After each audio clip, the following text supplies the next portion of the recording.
Hello, I'm Paul Innes, Professor of Shakespeare Studies, and welcome to my channel Shakespeare for All. Today I'm going to be talking about A Midsummer Night's Dream. This is one of 3 videos on the play dealing with characterisation, plot and context, and in this episode we'll be discussing the context. At the end of the videos you find some useful study tips together with a list of keywords. Now I use the MIT online version of the text because it's accessible, together with the Arden 3rd edition. If you're studying for assessments, any edition like this with good supporting material, good introduction, notes, appendices and so on, that's what you're looking for. Now, if you want to know more, please remember to subscribe. Now before we begin, I'd like to say hello to Graham Lawler. He publishes the Study Mates series of textbooks. I wrote one for him on studying Shakespeare, and there's a link in full information for this video. There's a whole range of useful information on his website. Do take a look for any other subjects you might be studying. The one on maths is particularly good, by the way. Now I know Graham's been looking at these videos and I'm hoping to put some supporting materials on his website, so I just thought I'd say hello. There are 3 main layers, elements or aspects to the context for A Midsummer Night's Dream. The various characters and speeches you might be studying will fit into these categories. Think of them as broad categories that run throughout the play. First one is the world of legendary Athens, with the great hero Theseus and Queen Hippolyta of the defeated Amazons. The father, this is just a minor point for you, it's quite an interesting one. The father of Hermia is called Aegeus. That's a half memory of the actual father of the mythical hero Theseus. His name was Aegeus with an A. The Aegean Sea is named after him, just in case you didn't know that. The second main element is the fairy world of the woodlands outside Athens that interacts with the people of the city in various ways. That's very much based on medieval or Renaissance English folklore. And the third main element is Bottom and his troupe, the normal people of the play, the artisans, the workers, who function almost like typical urban Londoners from Shakespeare's audience. Now we'll go through all of these in turn, and then I'm going to round them all together with reference to the logic of the Carnivalesque. Now don't worry too much about that at the moment. We'll look at this in some detail when the moment comes. So to begin with Athens, this is where the play begins and ends. It comes full circle, if you like. It's ruled by the famous hero Theseus, who has defeated an invasion by the Amazons just before the play begins. He's about to marry the queen of the Amazons, Hippolyta, and likes to think of himself as super rational. It's not clear what she thinks about this. She may be making the best of a bad situation because she has no choice, because she's just been beaten in combat. She's been conquered, she's spoils of war. Now the city is extremely patriarchal, and it's the elopement of Hermia with Lysander running away in defiance of his laws that starts the main action of the play. The woods are very much, as I say, based on English folklore, and they're the abode of a fairy court. Now technically the woods are not entirely wild, which is why Hermia and Lysander consider travelling through them on their way somewhere else to get married. Parts of the woods are also obviously well known to Bottom and his friends. There are some references to wilder places or more malevolent spirits. So the woods are an area kind of between the civilized city on the one hand and the very dangerous wilderness on the other. The technical term for this is liminal space. It's an area in between 2 opposed locations which has elements of both. Now the woods normally have their own rules, but everything is in relative chaos because of an ongoing argument between Titania, the fairy queen, and Oberon, her husband, the fairy king. Now they are equals much more than Theseus and Hippolyta. Oberon doesn't rule his wife, he hasn't conquered her, so he has to use subterfuge to get what he wants. To return to Bottom and the other artisans, and yes, his name is Bottom, okay. These are almost typical Londoners. They've almost walked in off the street. Shakespeare's stage is surrounded by people like this on the ground floor, the so-called groundlings. They stand around the stage of the London theatres, they pay a penny to get in, they want to have fun. These people are from what we would maybe pejoratively call the lower orders. They're the majority of the people. They're the people who do all the work. Now, their references are almost stereotypically English, including the ways I've said that Bottom talks about the knowledge of the wood. He says, let's go and rehearse a play, we'll go to the Duke's Oak. They know the woodland landmarks quite well. They're rehearsing a play they want to put on for the Duke's wedding, badly, and this is the source of much of the comedy. Like the so-called mousetrap in Hamlet, this is a play within a play. It's a good example of a major common element of Renaissance drama, which is its awareness of its own artificiality. These plays are very aware of the fact they're plays. They're self-referential. There are several terms for this. Critics use posh words like meta-theatre or meta-drama, things like that. But actually, it's quite a straightforward logic. It's very common in the period. That's what their play does. They serve two functions. They give you an alternative social class to the aristocracy, and they also do the self-referential element too. So, overall observations, just to bring that together for you, the three layered elements we've just been discussing interact in different ways throughout the play. You could argue that they're presented as different forms of knowledge that will be available to different members of Shakespeare's audience in different ways. So the Athens, the legendary Athens of Theseus, not historical, legendary, okay, may not be familiar to everyone watching a performance because they don't necessarily know a lot about it and they don't know much about Ovid's Metamorphoses, for example. But these elements would make sense to some members of the audience who've had a classical education, upper class, well-educated, what we would call middle class. The folklore elements, though, would probably be familiar to most folk, as would the urban lives of Bottom and his fellow workers. So we have three completely different ideas all mixed together in the same play. There's a version of legendary Athens, there's a folklore version of the English woods, and there's a representation of contemporary urban Londoners. The play not only mixes up places, it mixes up time as well. So all three of these contexts, to use the plural, are organised within an overall guiding principle of inversion. Things are turned upside down. This is the logic of what we call the Carnivalesque, the logic of carnival. We'll talk about this some more when we move to the section on study tips. First of all, I'll give you a flavour of each of these three groupings, if you like. I'll give some textual examples, one for each of the categories we've been discussing. You can easily find others, and then we'll bring it all together through the Carnivalesque. So on the screen, you'll see a conversation from quite early on in the play. This is the official world of patriarchal Athens. This is what begins the play. Aegeus is complaining to Duke Theseus about his daughter. His daughter is Hermia. He wants her to marry Demetrius. She wants to marry her boyfriend Lysander. This is what her dad says. Thanks for this, Dad, by the way. Be it so, she will not hear before your grace consent to marry with Demetrius. I beg the ancient privilege of Athens. As she is mine, I may dispose of her, which shall be either to this gentleman or to death, according to our law. Now that's nasty, right? He's saying she is mine. I own her. That is the law of patriarchy in the most absolute sense. The woman belongs to the man. You belong to your father until you're married, then you belong to your husband. And her father has chosen the husband he wants for her. And she's got no choice, not as far as he's concerned. He's actually prepared to kill her if she doesn't do what he says. Theseus turns to Hermia and says, "What say you, Hermia?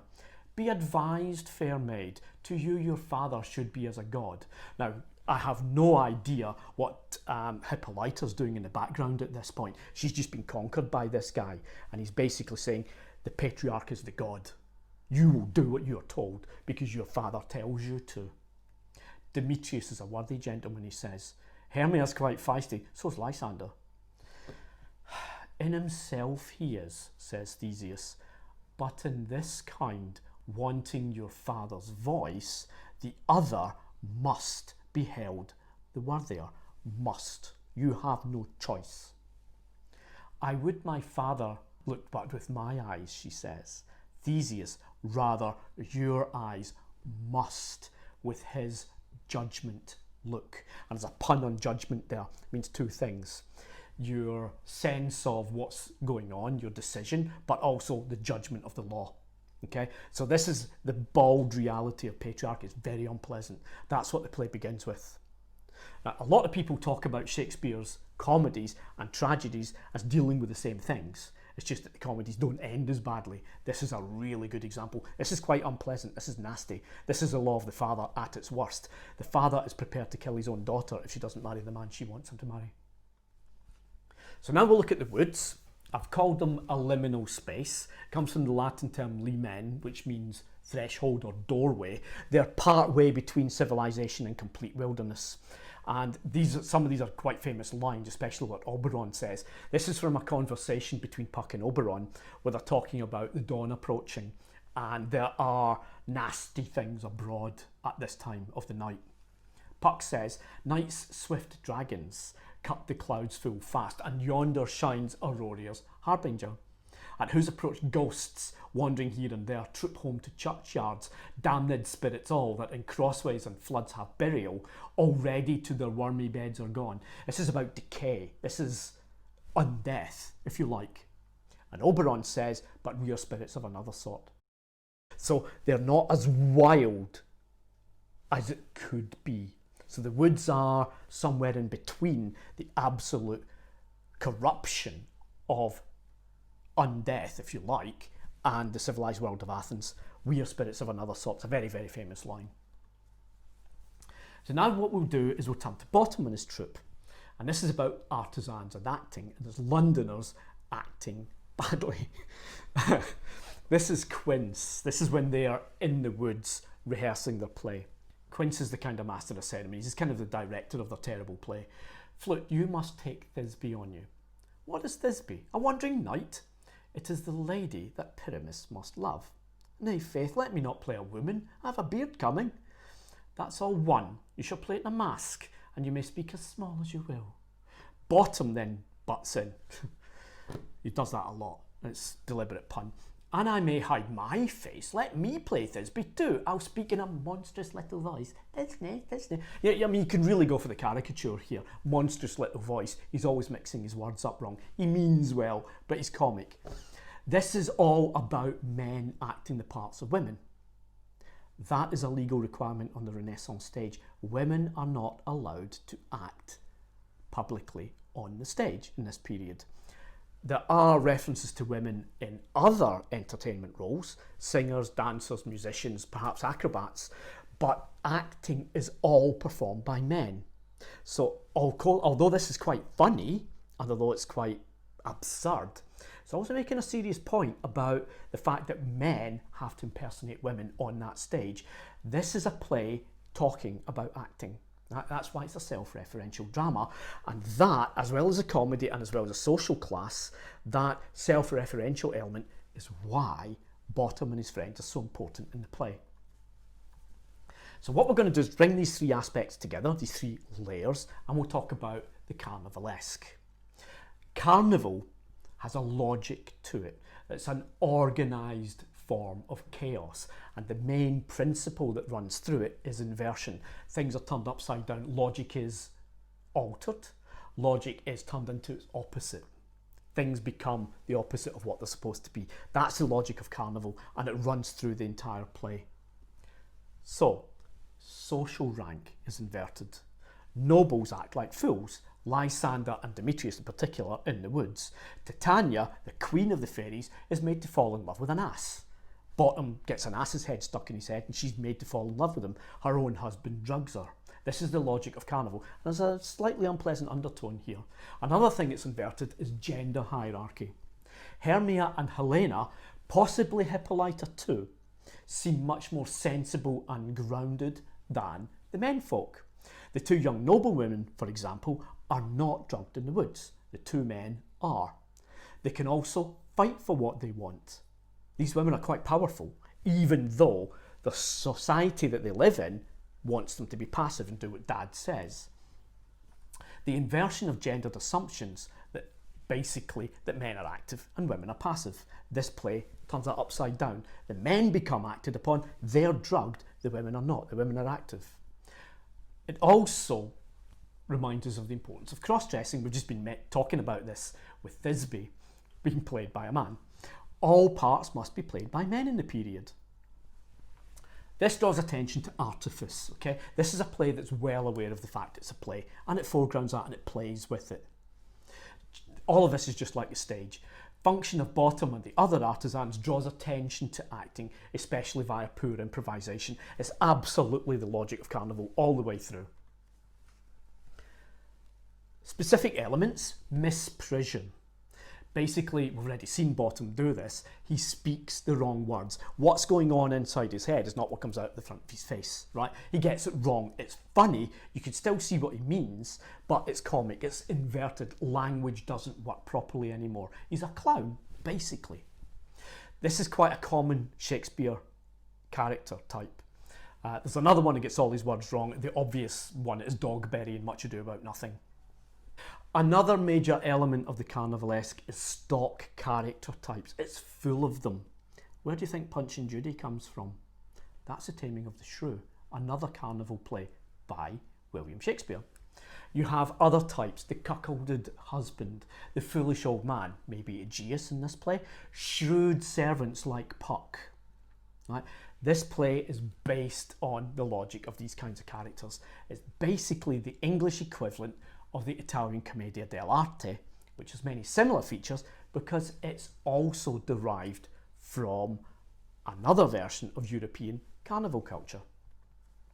So now we're going to look at some keywords, terms we've been using.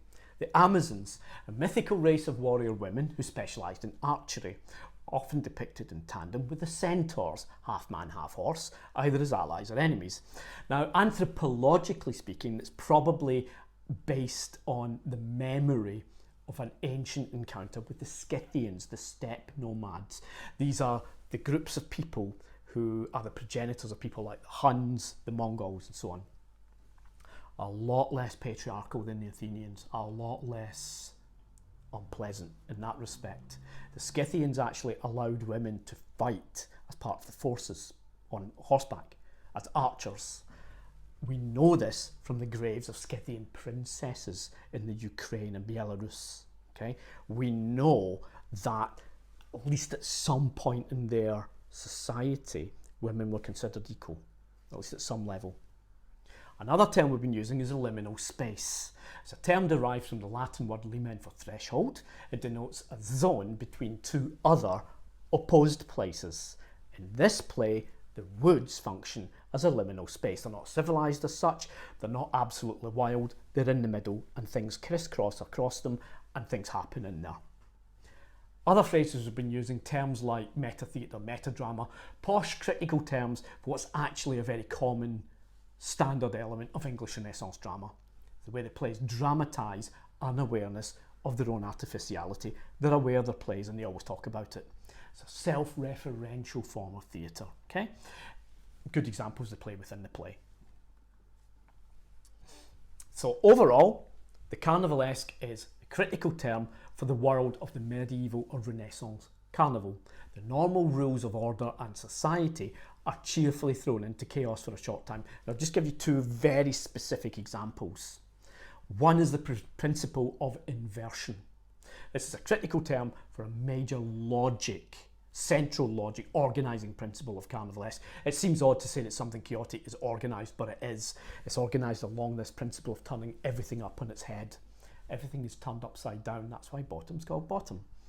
Denotes a logic of order turned upside down, it's organised chaos. Second element is misprision, which we've already noted with Bottom.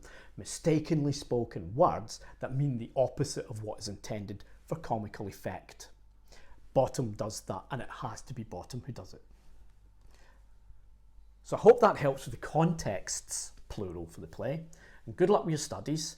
If you want to know more, there are also videos on plot and characterisation for A Midsummer Night's Dream, so please remember to subscribe.